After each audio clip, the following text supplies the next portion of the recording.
say near side hook and far side hook, this is the near side hook. So just give me some space for a second, right?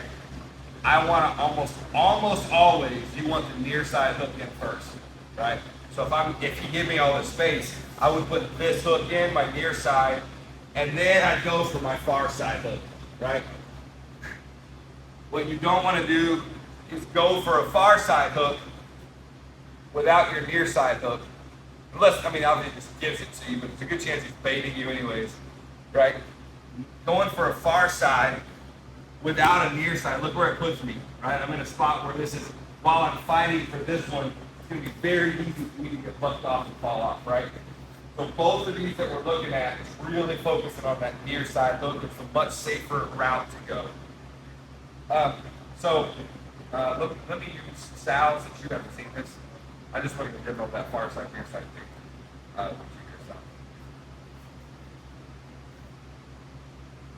All right, so when the guy's a turtle, balled up real tight, there's no space for me to, I know there's no way my fat foot's getting in there.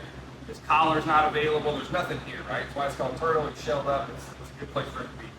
I'm gonna search for his lapel, and I want it down low so everybody can see. I'm not going for his neck. If I get up here like this, Sal can clamp down on my arm. We're gonna learn this later, how to do this, but he can clamp down and he can roll me that way, right? Or if I get too far up, he can underhook me with this arm. And now this isn't good either, right? So I want to be back behind him, get this lapel, and all I'm thinking about is controlling his hips. Once I have that lapel, elbows down and tight, I'm controlling his hips, my hips kind of to his hip. This arm can be blocking his arm if he's trying to turn back into me. This is a pretty safe place to be. I can even be back behind him. This is fine too. Just not up high over here. This is not good, right? So I've got that lapel. I'm nice and tight.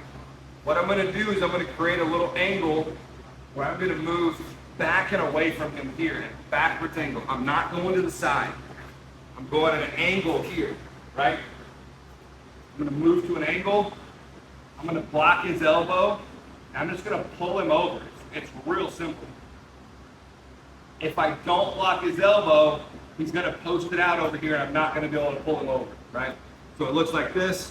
Got my angle. I scoot back a little bit from him, and then I pull him to me. Boom. And it pops him right over on his side. Look what he did. He put his arm down, and now there's space. Now I've got space to drive this knee in. This is my near side hook I'm working on, right?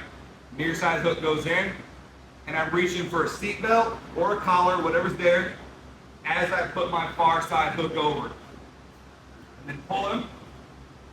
Once I'm here, it's very simple for this leg just to pop over, right? And now I'm in my good back, chest on back, choking position.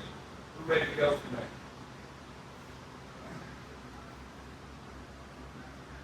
Let's do salads rotate a little bit. Okay, so, balled up in his turtle, no space.